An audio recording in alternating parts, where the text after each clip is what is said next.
morning and welcome to The Point. It is Friday, August 27th, 2021. Thank you to those of you joining us on the GBN, Grenada Broadcasting Network's Facebook page, the Grenada Broadcasting Network's YouTube channel, the website www.gbn.gd, GBN TV channel 7, 11 and 20. Good morning to the listeners of Classic 105.5, 105.9 and Hot 98.5, 98.7, and the folks joining us on Party Grenada and Go to Fet Facebook pages. Always a pleasure to have you. Before I get to my guest, just some information in relation to the news conference that will be facilitated by Minister of Health Nicholas Steele and the Acting Chief Medical Officer Dr. Sean Charles. That news conference is scheduled to begin at 10 a.m. and we will broadcast, we as in GBN, we will broadcast the news conference from 10 a.m., which means for you cricket lovers, we will delay the broadcast of this morning's CPL until after the news conference. I think most people are interested in the local happenings compared to cricket. So we will delay the broadcast of the CPL game until after the news conference facilitated by Minister Steele and Dr. Charles. So please take note. And that news conference, like I said, starts at 10 a.m. Now let's get into this morning's discussion. Joining me virtually, ladies and gentlemen, is the president of the Grenada Football Association, Cheney Joseph. And of course, he's here as we discuss matters of national importance in relation to the sport of football. Good morning, Mr. Joseph, and thank you, sir, for joining us. Hi, good morning, Blossom, and good morning to both your viewers and listeners. And I hope that everyone is recognizing the numbers are moving fast. Exactly. Early this week, I saw it was 44. And I'm reminded that it's 105 and counting. Exactly. And counting. That's the scary part, the and counting part. So hopefully everybody is staying safe, and I hope you're doing the same, Mr. Joseph. I'm doing my best. Lovely. Well, this morning, like I said, we're speaking, of course, football, and it's a conversation that I've wanted to have for a while now. And I think the best place to start would be with the under 14 girls and boys. They're currently competing in the CFU Challenge Series in the Dominican Republic, and so far we've not had positive results or winning results, but nevertheless, your thoughts on so far the boys and girls representing Grenada in this regional competition? Well, I first want to start off by saying we are on the process of developing, and so the objective there was to see where we're at compared to the rest of the Caribbean. It is safe to say, though, and just for the benefit of those watching or listening, we are playing in Tier 1. And when I say Tier 1, meaning we are playing in the top league in CFU. So even though we did not seem to do well, we are currently ranked in the upper level. But it says, though, that we are not necessarily where we should be with regards to those kids playing both boys and girls. The score lines in many of the games does not reflect where we want to be. In fact, we have gone goalless in both boys and girls. But I think there's a lot of positive we can take from it. One is it says that we are not there yet, so we have to go back to the drawing board and do some more work. It also says to our kids that you have to train harder personally, and also our coaches. It says that whatever you're doing, it has to be better. So I think what we can take from that is how to move forward. I don't think it would be proper for us to just simply go back to training. I think we should do some assessment from when the team return, hear what the coaching staff and others have to say, and then also engage the public in discussions. Because I think one of our big problems is that the GFA is starting its competition. Yes, we are doing now the U13, U15, U20. But I think we have to discover talent much earlier. You can't wait till a kid is 10 or 11 to discover talent. And when you discover the talent, what do you do? Whose responsibility is it? Is it the player himself? Is it the coach who is always with that player? Is it the family? If they have an interest in seeing a change in their lifestyle, hopefully if that kid do well, or is it everyone? And I will say to you, it's a national call. And I hope that we can find ways and means to attract better or more improved coaching at a lower level. How can we discover the talent? Because it sometimes appears that it has to be a tournament before we can actually pinpoint who the future football stars may be, or it has to be an actual event. How active are we in going into communities, seeing what we call Bush League football and identifying those talent from there? Right, so forgive me, I don't want to give the audience the impression that I'm a very old man, but I think it's important for us to look at some things that were working well in the past, and somehow it seemed that some of it we have moved away from. I'll say to you, for example, one, I believe we need to have what I refer to as scouts. Scouts in every community who are in direct contact with GFA and clubs, identifying these talents, and not just identifying them, we take an interest in those talents, and thereafter we put emphasis on trying to harness these talents because they ultimately will represent the country. So I think we have to do that. We also need, in my opinion, to return, as you rightfully call it, Bush League. I think we need to return to engaging in what I would refer to as discussions regarding community football. One of the challenge I think we have, and I know I may run into trouble with this comment, but it's a platform for us to allow for different views. I honestly believe we seem to think quantity is better than quality.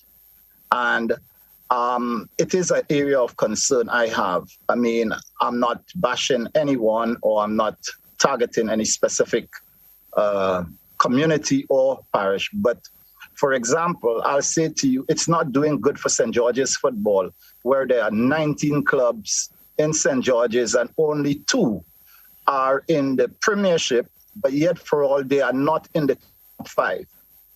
Yeah?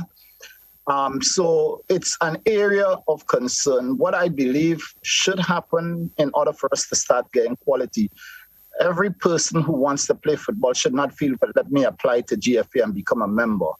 Instead, what I believe should happen is discussion should take place within these parishes, where we will produce quality to display rather than quantity. So again, for example, I like the St. John's, St. Mark's model, meaning they do not have too many teams there, so they can produce and display a higher quality of players at all levels. And if you look around, even though they may not have been the winners in recent times, but you are seeing a greater display of football by these parishes because it's not much teams competing there.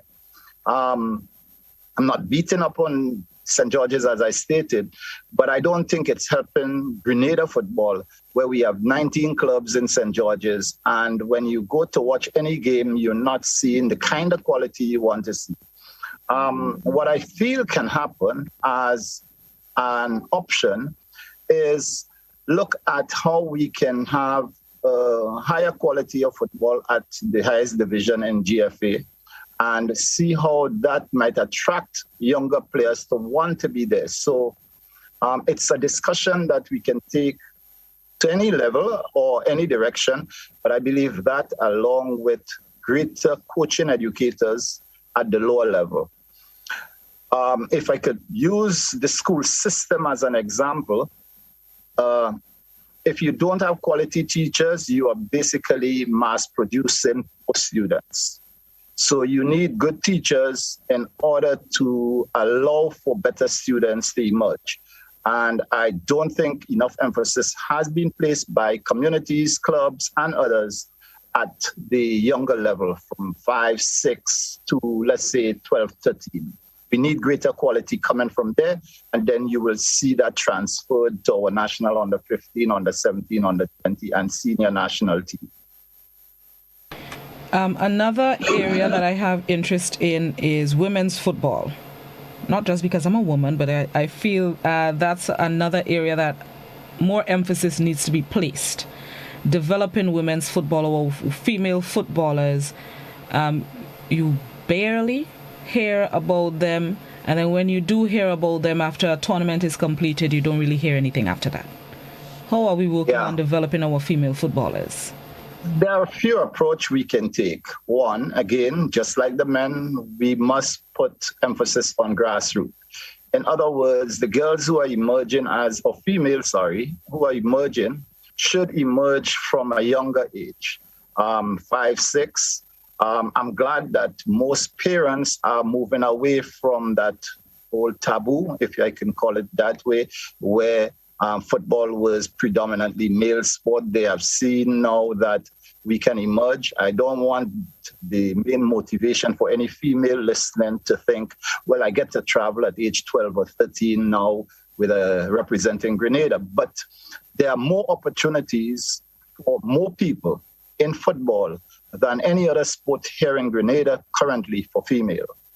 What we have to do, though, is encourage one of a few things. There's the option of clubs that are already established, putting emphasis on women's football also, and to allow for women's arm in each of the clubs. That's one option. There is the option of us going into discussions with Ministry of Education to allow for the GFA and clubs to play a greater part in the school sporting curriculum, to introduce football there. There is also the opportunity for what I will call community informal games where these ladies are going to be able to play and display their talent. However, we have a few big challenges. One, I'm a big proponent of that. Any person going around a female to coach, no matter the age, I personally believe that that person should have a police record that is clean. I also believe there should be what I refer to as a mentor always around any female program. And when I say mentor, it could be a mother figure at all times. I also believe that we must do better with infrastructure for female. A guy could be playing, and I have to be careful about choice words on your program. A guy can be playing, and if it holds him, he runs on the side and he does it quick. That kind of thing a girl cannot do. So wherever we want to allow for female football to develop, we have to create other facilities that will lend to it. For example, changing of their clothes prior to the session, after the session. In fact, I know we're third world, but that doesn't mean our minds must be third world. I genuinely believe to myself we should try to get at least one dedicated field in each parish to allow for the growth of female football. And that facility should at least have two minimum things: a changing room and shower. A girl should not leave a football field after a practice and jump into a transport without taking a shower. It's not hygienic and it's not advised. So these are the kind of conversation that the GFA and government and others have to take on board. Another thing I wish we can have a real discussion with government about, because again, these are not multi-million-dollar projects.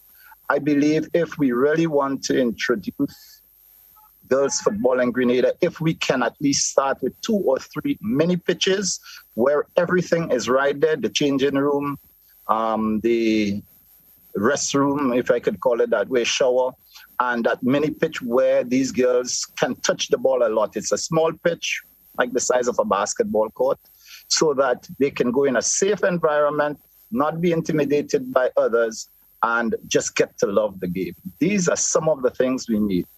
I also believe that we need a lot more people like you. I'm saying it, and I'm not putting you on the spot, Blossom. You are a face highly recognized in Grenada. The people like you are the kind of ambassadors we want around the sport, so people can feel comfortable that there are persons of quality involved in the sport. Now, you don't have to become a coach. You don't have to be a referee. You don't even have to be a player. Someone like you can just be the face of women's football, saying the things that women would like to hear about the benefits of the sport. As we're on that subject matter, I just want to make reference to the possibility very soon of Jill Ellis, the women's soccer coach for U.S. women's national team who won the France World Cup. She should be in Grenada before the year end at our invitation, and to, let's put it this way, be a mentor, but then observe where we are with the sport and make recommendations. She doesn't have to physically be here throughout the period while we seek to do it. But I believe Jill is someone the world knows as one of the best ever female soccer coach in the sport. And we are privileged enough to have her as one person. Besides that, though, I would admit there are many other female administrators in the region that we hope to attract at some point in time in the future, such as Karina LeBlanc. She should have been in Grenada sometime last year or the year before, but that didn't work out. We have Sonia Fulford. We have others we are talking to. But we want to grow the women's sport. And like I said to you, it's not just player, coach, ref. We have many other roles for them. Speaking of the U.S. coach that would soon visit and women's football, opportunities for our female footballers to take it further. We've heard the stories of some of our male athletes who have gone on to play for clubs in the UK and the US, and so we don't really hear about our females doing the same. To the top of my head, I can recall probably one person, Ranisha Frank, and I haven't heard of, if there have been, I haven't heard of many more. How can we create that opportunity, more opportunities for our female footballers to take it a step further? Well, apart from that name you call, we have at least 3 or 4 others out there in college. Like I said again, we don't do enough to promote the sport nor speak of the successes. I'm glad in recent times we haven't heard much of the street vending kind of conversation. But we have there Ms. Ramdani, Melania Ramdani. She's doing well out in the US. We also have Treasure Valsin. Oh, right. Treasure is doing extremely well. There's a next young lady, I can't remember her name now, forgive me. And then we have one former SJC player, also national youth player, who's now doing playing football at the highest level in her age group in the UK, right? And these are just a few. But I will say to you, that is another inspiration for our players. Ordinarily, Treasure and Ranisha, for example, may not have been in the US playing the game and going to school. These opportunities are now lending itself. So again, and women's football in the US and Canada is a big thing. Luckily for us, the World Cup will be in our region. I think it is one of the reasons why a 6-year-old or an 8-year-old listening now should be inspired, because you can change the lifestyle and the economic structure of your family if you were to take the sport and academics serious and eventually be spotted by someone. There are many opportunities for these, and I'm just hopeful that we can get many more, as you rightfully say, to at least get an education through the sport. But I am also agreeing with you, we must seek to have greater collaborations with coaches and scouts and agents to get more of our players exported. Let's move now to the national senior men's team. Just recently, they completed competitions, the Gold Cup competition and the qualifiers, was it, boy? Yeah, FIFA World Cup qualifiers. World Cup qualifiers. And there's every time the national team plays, and I've spoken to the coach about this, Coach Finley, every time the national team plays, there's always the argument of local-based versus international players. And I repeat, every time the team plays. How can we strike that balance? The first question I will ask. How can we strike that balance and get winning results? Right. Very good question. And I hope you have the patience, as well as your listeners and viewers have the patience for us to dissect your question, because it's not a simple question you ask. And I give you credit. It's a very relevant question. The very first thing I will ask you to consider, I'm not asking you a question, is what passport do all of these players use when they represent Grenada? I'm hoping Just Grenada. ask yourself that. They must be using a passport representing Grenada. Secondly, I will ask you this simple question. How do we get around the idea of dealing with some people who say, well, it have too much players from St. Andrew or St. Mark on the team, not enough St. George's players on the team? These are discussions, these are things people say. However, let's just go to the next level. What ultimately is the objective of playing in competition? In my honest opinion, it is getting winning results and possibly creating opportunities for others to, one, be scouted, or two, the country on a whole be spotted as a potential breeding ground for good players. We're not here to blame anyone, but I will say to you something. And again, I may run into trouble, but I think I need to always be honest. Are we producing sufficient quality players in this time versus 5 years ago, or 10 years ago, or 15 years ago? Are we seeing enough of the Anthony Modeste and the Ricky Curry-Charles or the Patrick Modeste? Are we seeing enough of the Garvin Hostin and the Keith Fletcher and the Andrew Monroe? And by the way, let's remember him in our prayer. He's not doing too well now. These kinds of people, are we producing enough of them? And if we are they being unfairly treated with the selection process? Thirdly, is the coach to be bothered about where you are physically domiciling when selecting, and when I say coach, coaching staff? Is that the basis on which you determine that? Or should he just simply be spotting talents? I'll just give you a little challenge we have in Grenada. Even some of my better players, home base. Only in recent times, some of our better under 20 players, I reached out to some persons trying to get them to have an interest in these players. And some of our clubs cannot even produce sufficient videos of these players. Nowadays, coaches don't come looking to see where you are. Send them 30 seconds video. If they see anything there, they move on. It's like a record coming to you and they say, I have the latest hot hit. After you play one little piece of it, I heard you this morning with Andrew. If it doesn't sound good, it doesn't get to play with you. Maybe somebody else might like it. So these are the kind of conversation we must have. But I will also support those who say we need some more of the local players on board. Our local players have to be determined to get there too by merit. So they have to get up and do the 4 to 6 hours like Junior Murray does. Patrick Modeste did, Anthony Modeste did, Ricky Charles did. They have to know their weaknesses and go on the field when everybody is doing jab, and do that.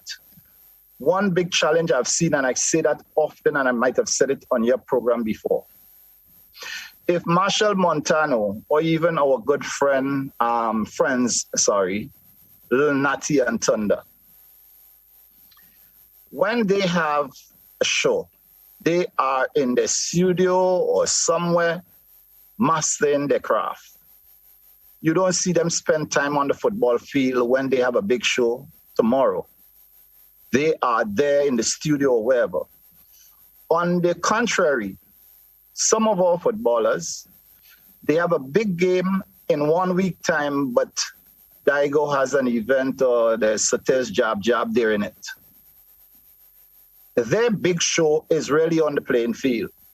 And they must be taking their craft as serious as these artists who always come out and perform and make us feel entertained. It's the same we want as spectators from our players when they go onto the field. I hope I didn't stray from your very, very interesting question.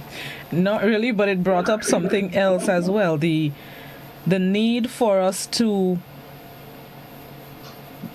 help our footballers stay focused, because if it's a week before a tournament, a week before a game, and they have the opportunity to go in a fet, then to me that means the FA, the coaching staff, does not have much control or hold on our footballers. So maybe more camps need to be held, longer camps where you stay in the same place for about a month before the tournament to ensure you do what you need to do and eat what you need to eat. Yes, the onus is on the players, but I think the FA, the coaching staff, has a role to play in keeping our footballers focused, because like you said, they are out, whether it's playing, doing carnival-like activities or in a fete or so. And then that also brings up the need for us to be able to have what they call professional players, because 9 out of 10 of our players have 8 to 4 jobs. And some of them may not be conducive for the kind of work that a footballer needs to do. So when I come out to construction today, Friday, and I have an international match tomorrow, Saturday, that contributes to not staying focused on football. The first thing I wish in answering you is that we never will have those scenarios, hopefully sometime in my lifetime, where a national player is someone who just came from a construction job or, gardening or teaching or whatever. I'm hopeful. It may not happen during my tenure as president, but I think we have to start the discussion of moving away from being amateurs, wanting to compete against professionals. Big facts. And I do not have the answers, but I think we need to have the discussion. Yes, FIFA is given a lot more money for associations to do things, but also associations are now participating in more tournaments. They are spending more money on these teams' preparation and the rest of it. What I think we can start that discussion with is changing mindset, working on player development, getting professionals to come in and have discussions with us. And when I say with us, I don't think it should be only at the national level. I think these discussions with these professionals should take place with the clubs, because every club player, is a potential national player. So I think those discussions, whether as an expert on how you deal with the media, how you deal with your hygiene, what do you do, or what is best practice in terms of the things you eat, when you eat it, how you eat it, the discipline to stay focused, many kind of discussion. And like I say, I hope many experts who are listening to this program may offer themselves. What I can say to you, we have seen some changes. It may not be very noticeable, but we have seen some changes. And this gives me an opportunity to say thanks to Dr. Martin and all of the medical doctors who have come on board, Dr. Mario Christopher, Dr. Petra Francis, Dr. George, and many other doctors. I don't remember all of their names, but those names for sure I know have been helping, where they will diagnose issues relating to player diet, player illness, those kinds of things, and make sure that we start taking these things serious.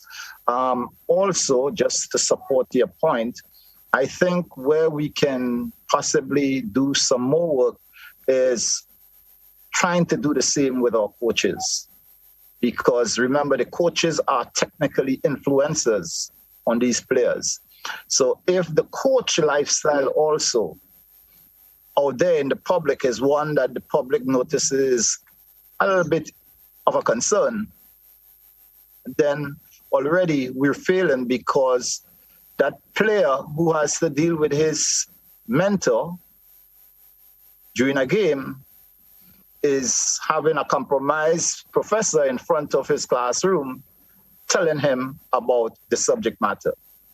So I don't know if we are far off from getting to where we need to be, But I think we have to focus a lot on individual development. Having said so, I think, genuinely speaking, the need for us to show persons that there is a lifestyle that could be better, playing the sport serious and having an impact on community is something that must be inculcated in minds from as early as 6, 7, in order to make that shift that we want away from amateur versus professional.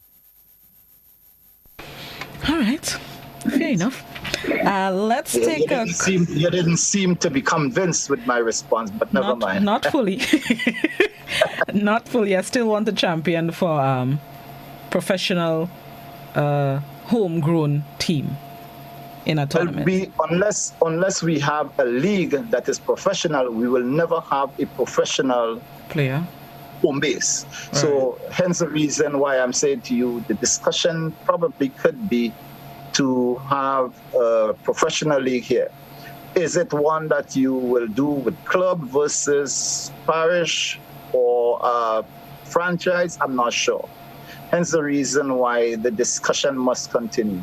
And I don't want to give the impression that all of the answers may be rested with me.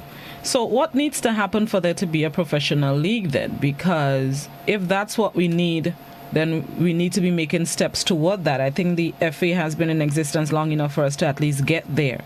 So what needs to happen? Yeah, we're 3 years away from 100.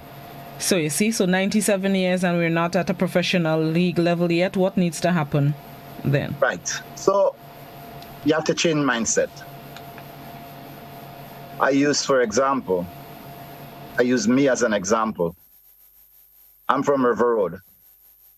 But whatever you thought of River Road people, that's not going to stay in me until I die. I know I can be somebody else, right? And there's a perception of River Road. I started the conversation there to say to you, a lot of people have to change their mindset, including players, coaches, clubs.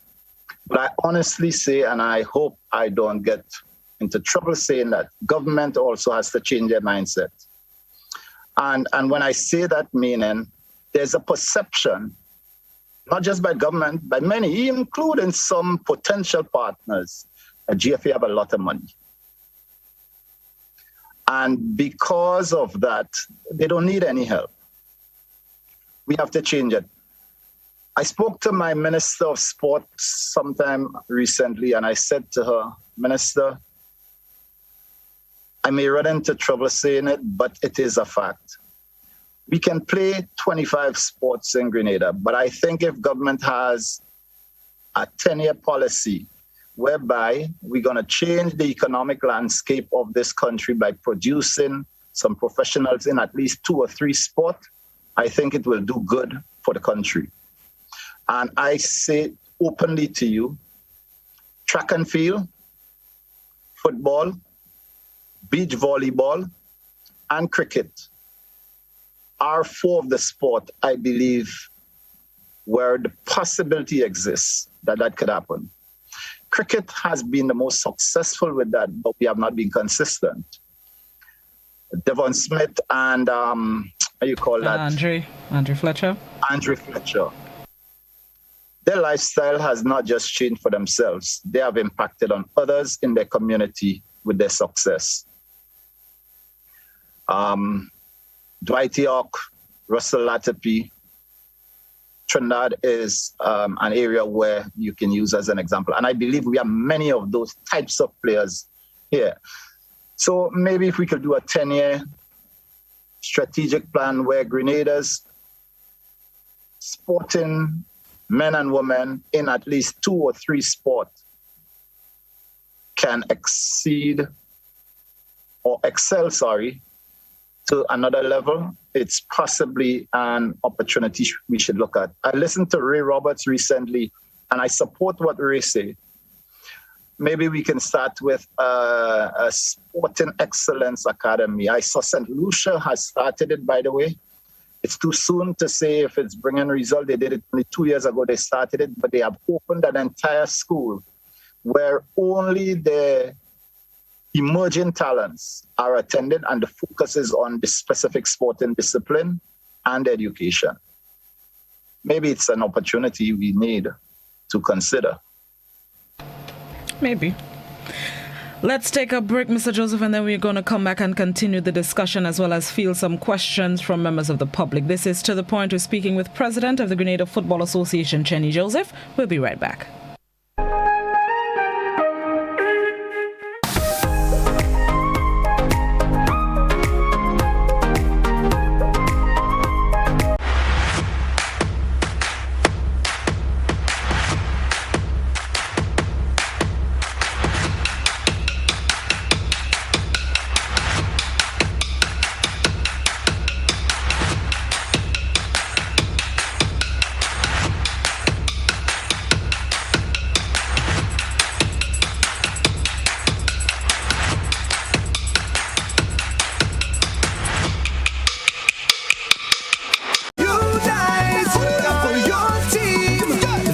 CPL T20 is back. Catch all the smashing action from St. Kitts and Nevis, August 26 to September 15 on GBN.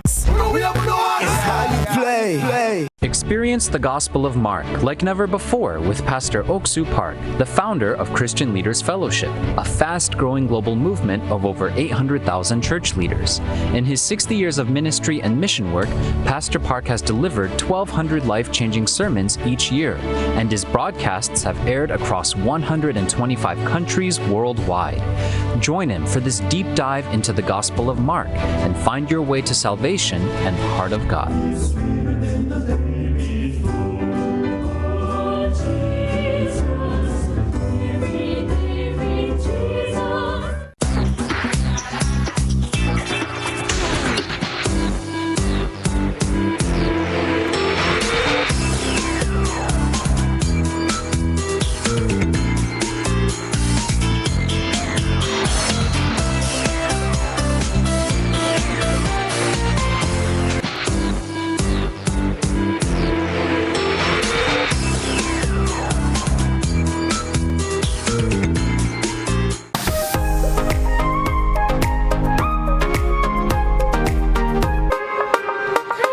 Welcome back to The Point. We're speaking with President of the Grenada Football Association, Cheney Joseph. Let us now open the platforms for our viewers and listeners who may have comments, questions, queries, concerns. Now is your opportunity to ask them.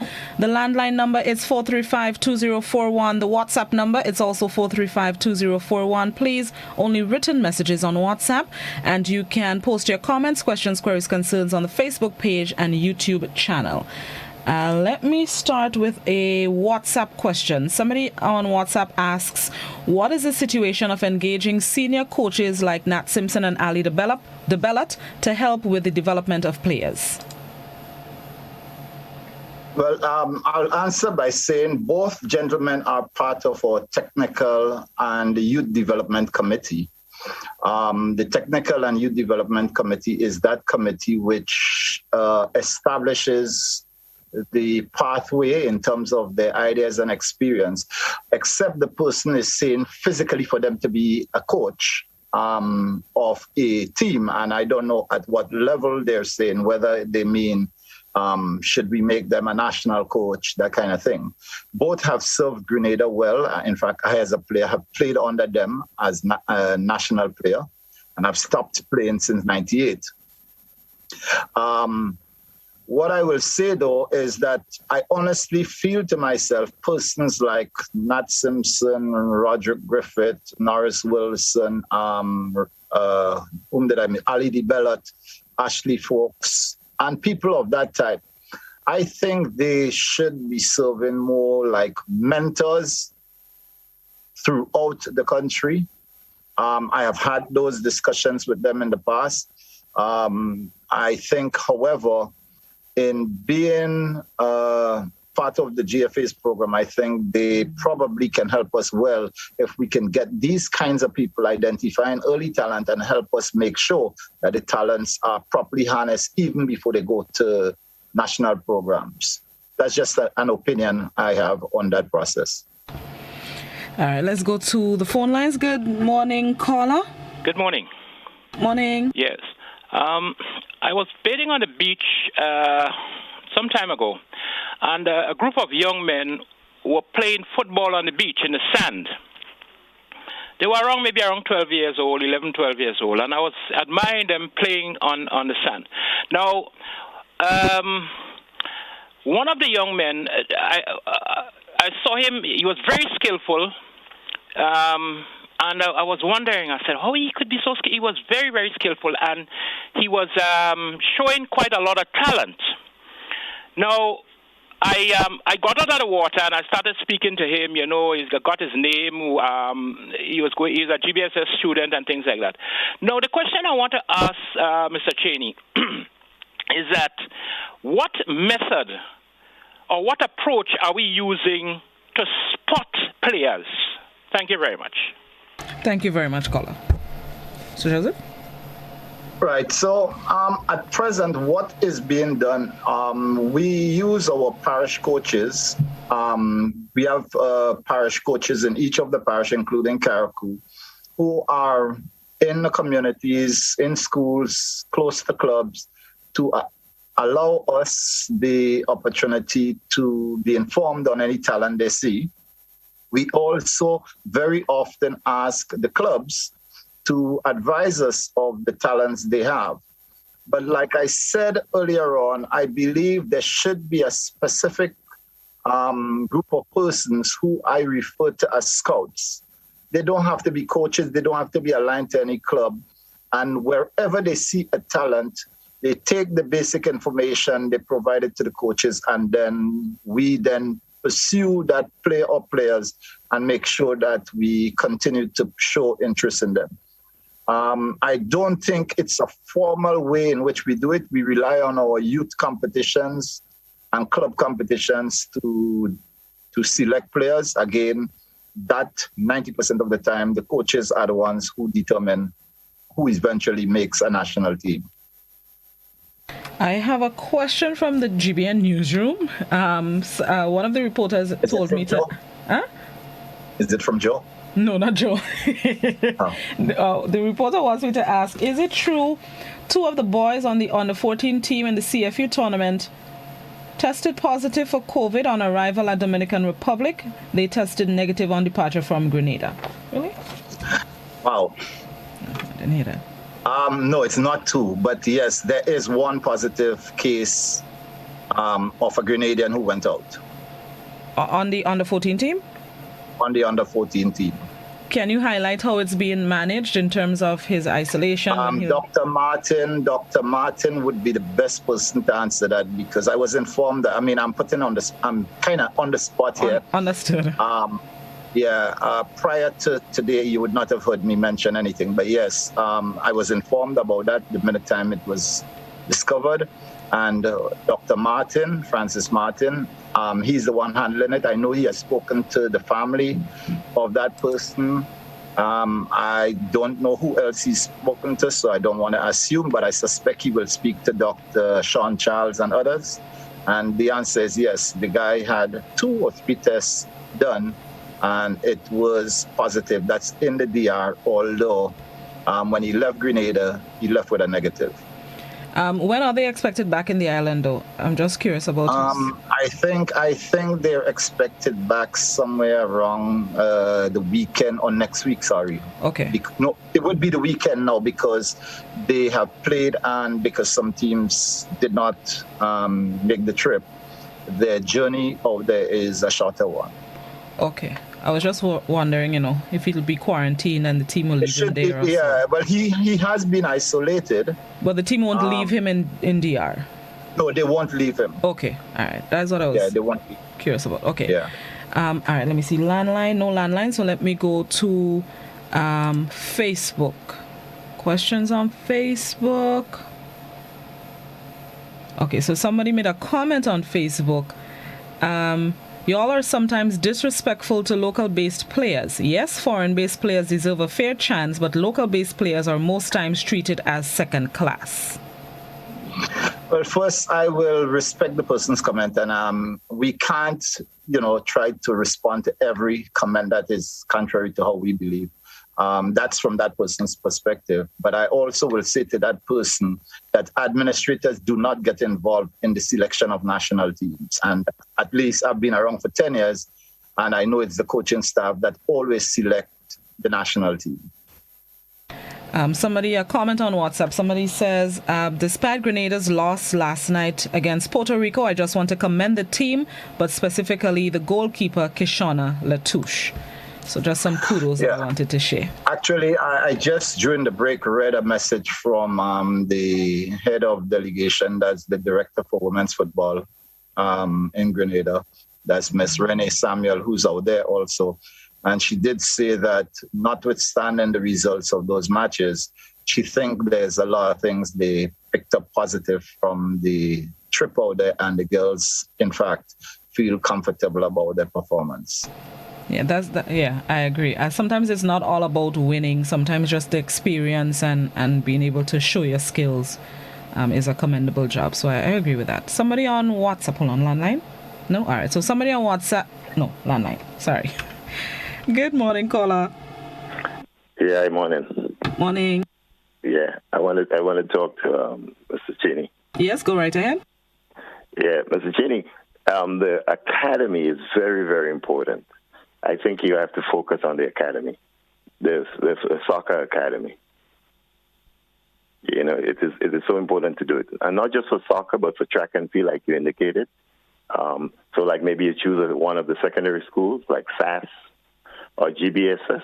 So any soccer player will go to the SAS Academy for soccer, track and field for GBSS. We have to specialize those schools like they do in Jamaica. Leo Messi started as academy when he was 13 years old, and he spent 20 years at Barcelona. So that's what happens. You scout a talent early, and you nurture them into professionals. So that's what you'll have to do. Also, one of the things that is missing also in the Caribbean training is that left foot practice techniques. Most of our players are right-footed, and it's very important that we begin to do sometimes there's some practices that you get penalized if you kick with your right foot. Just be solely left foot practices, because if you notice, football is played a lot on the left side as opposed to the right side. So that's just my fair comment. Thank you very much, caller. Mr. Joseph? I think the caller is on top of his game. I'm agreeing with him because, by the way, I'm left with everything, left foot, left hand. And there's a gentleman, I'm not sure if he's alive still, Les Howard, saw me and he said, "You will never be a good player." And I asked him why. I was probably about 8 or 9. He said, "You need to learn to use your right foot." And a lot of people, if I don't tell them I'm left-footed, think I'm right-footed. There's a question on the WhatsApp that may put you on the spot again. Mr. Joseph, it is alleged that clubs that support you in GFA elections are given more financial aid than those that do not support you. What are your comments on that? First of all, I would be in jail. Secondly, I do not have any influence on GFA finances, absolutely none. Thirdly, I operate and work 8 to 4, Monday to Friday, at another establishment. I work at Tropical Shipping. Last but by no means least, decisions regarding monies for clubs are made when we present our budget once a year. And I will say to the caller quickly, prior to me becoming president, clubs were not receiving anything from GFA. Today, each club is receiving $15,000, and from January, each club will receive $20,000. Each club in the GFA receives $20,000. I won't mention the COVID funds that they receive, which was in excess of $20,000 also, because it's a one-off scenario. So to deal with the fake news quickly, caller, no. The president don't have that influence. In fact, I've never served on a finance committee also. It's almost time for us to know. Let me ask this question. Do we have availability of sports medicine and sports physical therapists to take care of athletes? Many years ago, a football player lost his leg due to injury playing football. Yeah, actually, the girls' team out there are with all except a doctor, but we're paying for a medical doctor to be there, but the physiotherapist is with them. The male team, they're there with both doctor and physiotherapist. And all our national teams do have medical doctors and physiotherapists. We're trying to bring in also a nutritionist in time to come. What's next for football, the FA, or on any level? Let's say the next 12 months, the next year, 2022. What's next? What's in the pipelines? Busy year. From September next month, going right back until the end of next year. And into 2023 will be a busy year for football. I'll just name one or two quickly. Our women's under 20 team from the 10th to the 18th of September this year, they're preparing for the travel to Curacao. Our men's under 20 team from the 5th to the 15th of November will also be traveling out. CONCACAF Women's Qualifier, World Cup Qualifier, will start in November from the 22nd to the 29th. Our women's under 17 team in January will be traveling. Our women's World Cup qualifiers from 4th to 15th April 2022. Boys under 17 in August to September next year. And CONCACAF Women's Nation League will take place from November 2023. These are just a few I sorted out. Then you have CONCACAF under 15 boys, CONCACAF under 15 girls. You have the CFU series next year and the following year. Apart from that, we have other international matches that we're hoping to play during the FIFA windows, as well as we are in discussions with some external bodies regarding our national youth teams being able to do camps outside of Grenada. So it's very packed from a national perspective. The local competition is on hold until we get approval to restart. They are at the stage of the Conference League playoff and then the Premier League second round to be continued. We have the under 13 boys has another round of competition. Then we are introducing under 10 football. Quickly, allow me a quick minute because I know you have to join at 10 o'clock. Carriacou, a lot is happening there. There's a competition on right now, 6 teams taking place. I was in discussion with the Carriacou rep who says to me they are now planning for under 15 boys and girls competition in Carriacou. And they are saying thanks publicly to the government for installing lights in Hillsborough. Okay, well, I look forward to it, and hopefully, we can not just play those games, but help nurture, not help, but further nurture and mold and develop our players at all levels of the game. So I look forward to great things for football for the next year and 3 months at least. Yes. Right. And Blossom, allow me to put you on the spot. You did when you asked me the question about COVID. So I'll ask you one question. Mm-hmm. Will you get involved in football? Yes. Okay, that's the deal. Oh, I could answer that easily, man. I'm a sports lover. I love sports, especially when it comes to our local sports. I'm a sports lover. So, yeah.